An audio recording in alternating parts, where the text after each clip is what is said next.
This is the voice of Elizabeth Bevan. Our captain, David Brown, on the ship International was wonderful. During the journey from Liverpool to New Orleans, we celebrated on April 6th, 1853, the 23rd anniversary of the organization of the church. This involved gunfire, elaborate clothing, somewhat of a parade, the sacrament, and the celebration of 4 weddings. During the voyage, the the 425 saints were quite healthy. We had 7 deaths and 7 births, 5 marriages, and 48 baptisms. All but 3 people who started as non-members became members. Captain David Brown was one of those baptized. They were baptized in a vat that we filled with seawater. I was part of one of the 8 wards on the ship. It took almost 7 weeks to arrive in New Orleans. Sometimes there were treacherous storms that I thought would capsize us, but they couldn't. We then traveled up the Mississippi River. As you could see, it's starting right here, where we met up with Alfred and my grandchildren. It's here in St. Louis. If only we could have been a year earlier, I could have seen John before he died during the cholera outbreak. 15% of the people around here died because of what they call an Asiatic cholera epidemic. He left for America a year after baptizing me, and I was hoping to see him again. I'm so grateful he's been able to earn so much money here in St. Louis to bring all of us over. Now we will leave for Zion together. Unfortunately, John's wife and his 2 living granddaughters are staying in St. Louis. The children were eventually baptized in the ward there in St. Louis.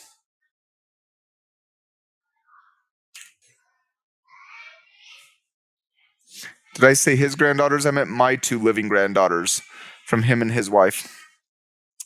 They stayed.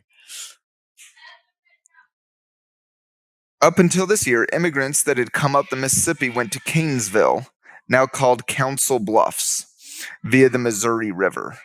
So they would have went along the Missouri River over to here. If you can see where my cursor's at. They've raised prices on us in Canesville, so we will go up the Mississippi to Keokuk, Iowa.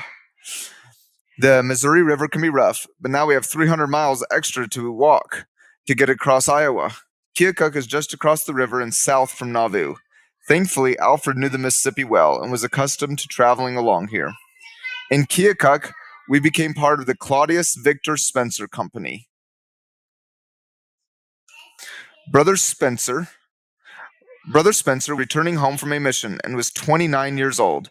There were 233 people, and I was one of only 5 people that were in their 60s, which I reached that milestone while we were in Wyoming. We had 40 wagons. Alfred's mother-in-law, who was also named Susan, and I, unfortunately, didn't have a good relationship. This contributed to her leaving our company, which I know is very difficult for my daughter-in-law, to know she likely would never see her mother again. I felt bad for her. Susan died of consumption 2 years later without any family around in St. Louis.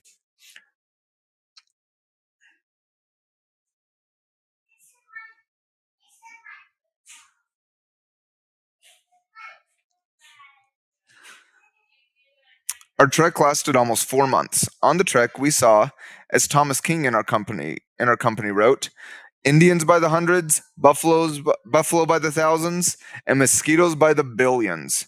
Our stuff would get wet when rain came through our wagon covers. Once we were on the plains and wood was scarce, we used buffalo chips for fire, as so many others have done. With thousands of buffalo, there was always more.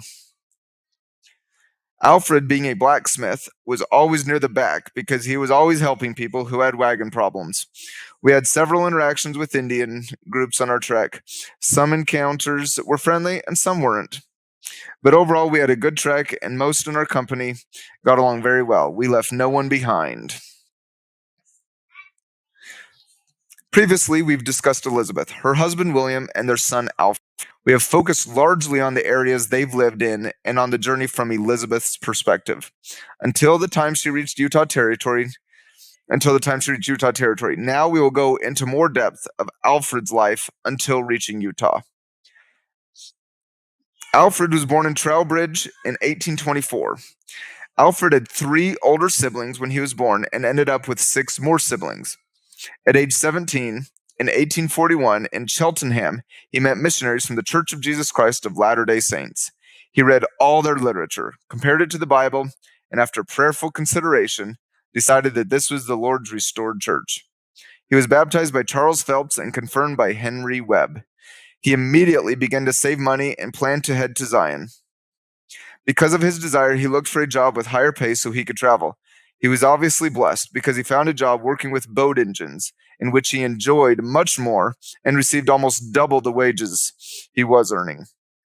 This also trained him for work he would have in the future in America. His father, William, remember, died a year later in 1842 and was not baptized. But he was baptized and confirmed vicariously in the endowment house 30 years after Alfred left for America. Alfred sailed to America on the ship Glasgow with his brother George and 150 other saints traveling to Zion. Glasgow sailed to New Orleans in a 5-week time frame. He worked in New Orleans to secure the money he needed to travel by boat up to Nauvoo. He was there for 2 months prior to Joseph Smith and Hiram Smith being shot in Carthage jail. Alfred had many conversations with the prophet Joseph, and also heard his last sermon from the temple. He had the opportunity to be one of the guards over the remains of Joseph and Hiram. Alfred purchased Joseph's gun for his family so he could have it as a memento. Alfred sustained the quorum of the 12 to lead the church. He saw President Young transfigured to look like Joseph, even to a chipped tooth that Joseph had was plainly visible. He was a machinist in Nauvoo, which we can see right up here. This summer of 1844. Then he went to Cincinnati, Ohio, which is over here. Here he worked in a machine shop for a few months. He then became a steamboat engineer on the Ohio River transporting cotton. He returned to Nauvoo when he heard that they had to leave Nauvoo. He used his skills to build wagons for the trek west. He left with the first 4,000 saints that went west and stayed in winter's quarters right here. He was called by Brigham Young in 1847 to go to St. Louis, back down to here, and assist church members there. He ran a steamboat from St. Louis down to New Orleans. With his mechanical ability, he made the boat much faster. Working in St. Louis, he made enough money that he was able to pay for his family to join him, as we discussed earlier.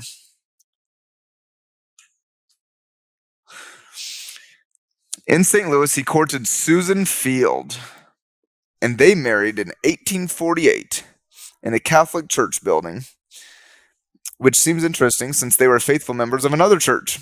Now it is Old St. Ferdinand Shrine. He robbed the cradle as a 23-year-old marrying a 16-year-old. Interestingly, they crossed the ocean on the same ship, but since she was 12 years old and he was almost 20, they didn't have a relationship. They also were in Nauvoo at the same time. St. Louis is where they developed a relationship.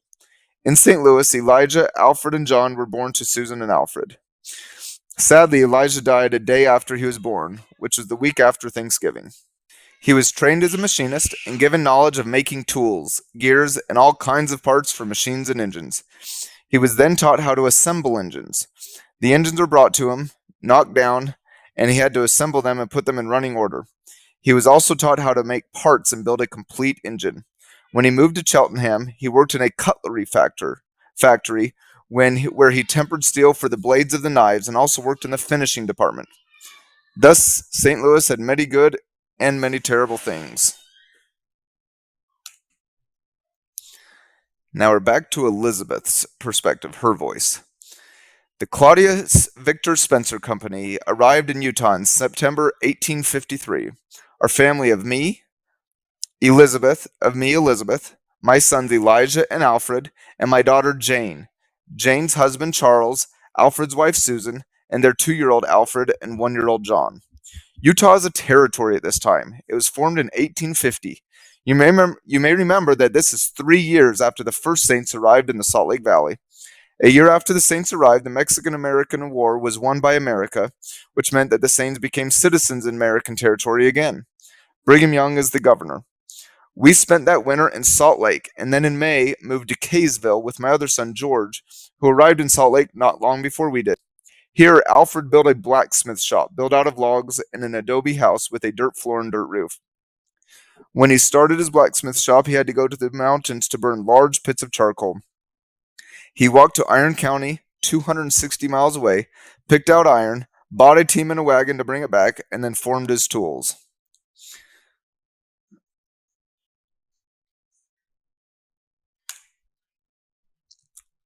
Susan and Alfred were sealed on October 21st, 1855, in the Endowment House. His wife Susan gave birth to Susan and Theodore in 1855 and 1857. Tragically, though, in 1855, before he turned 3, John, their second child, died of cholera, just like his namesake, his Uncle John, my son. We lived mostly on weeds during the grasshopper famine. It was incredible that there were so many grasshoppers that it was sometimes difficult to see the sun. In 1858, we received word that President James Buchanan had sent Colonel Johnston to Utah Territory to ensure that the Saints were loyal to America. This is often called the Utah War. We were worried that they would come down here and kill us. President Young asked us to leave our homes to gather with other Saints away from northern Utah and Salt Lake. In total, 35,000 of us had to move temporarily. Alfred was asked to be a captain in the militia. Fortunately, we were able to work with the army peacefully. Alfred Cumming of Georgia became the new governor, and President Young told us we could return to our homes. Just over a year after returning home, Alfred's wife Susan gave birth to Clara. Now this is the voice of Alfred. It was probably the 1850s when I wondered why I had friends who were more financially prosperous than I was, even though I didn't see that they had worked any harder than me. I wondered if I had allowed thank yous for payment too often, and also realized that I was a poor collector of money owed me for work. One day, when walking by the tabernacle in Salt Lake City, a small piece of paper blew in front of me. I picked it up and read a statement from one of President Young's sermons. The reason why the Lord keeps some people poor is so they will be humble and not apostatize from the church. Never again did I allow my humble circumstances to worry me. Another experience I experienced reiterated President Young's feelings on the danger of wealth. In what was likely the late 1850s, President Young stayed in Kaysville one night and called a few men in for a meeting. In it, he said that there was a great wealth stored in the mountains of Utah, but the world knew nothing about it. Someday it would all be discovered, and this would become a very wealthy and important state. Why, I could stand in this door and show you where you could pile up gold by the ton.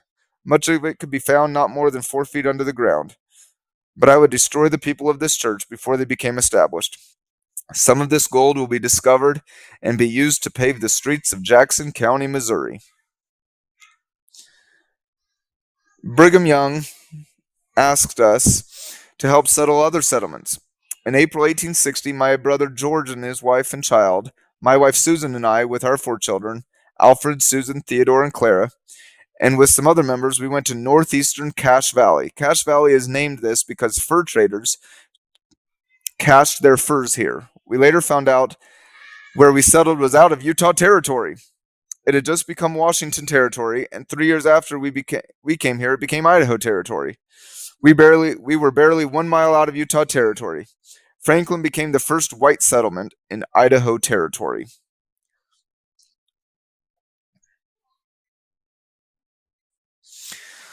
We lived in our wagon the first summer. We had them in a large rectangle together to keep us safe from the Indians. My cousin and I, Shem Purnell, my mother's sister's son, were on the north side. Inside the rectangle were the corral, public well, and schoolhouse/meeting house/amusement hall.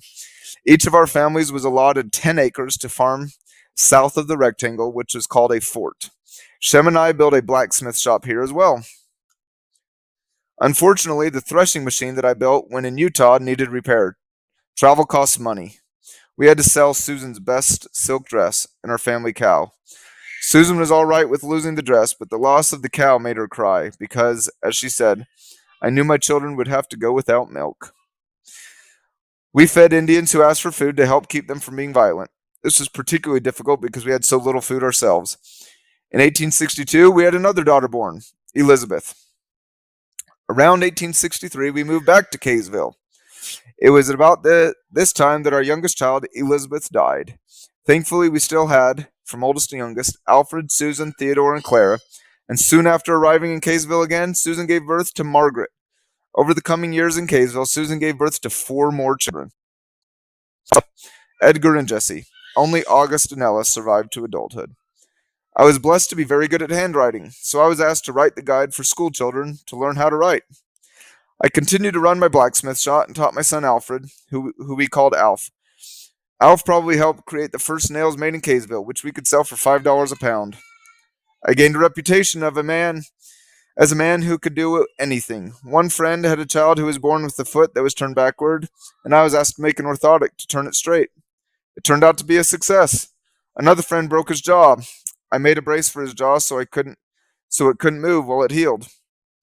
In 1881, I left on a mission for England. Susan stayed in Kaysville, where we had 3 children, still under the age of 20. I am very grateful to my son Alf for helping to pay for my missionary service selling fence poles that I know he needed. While in England,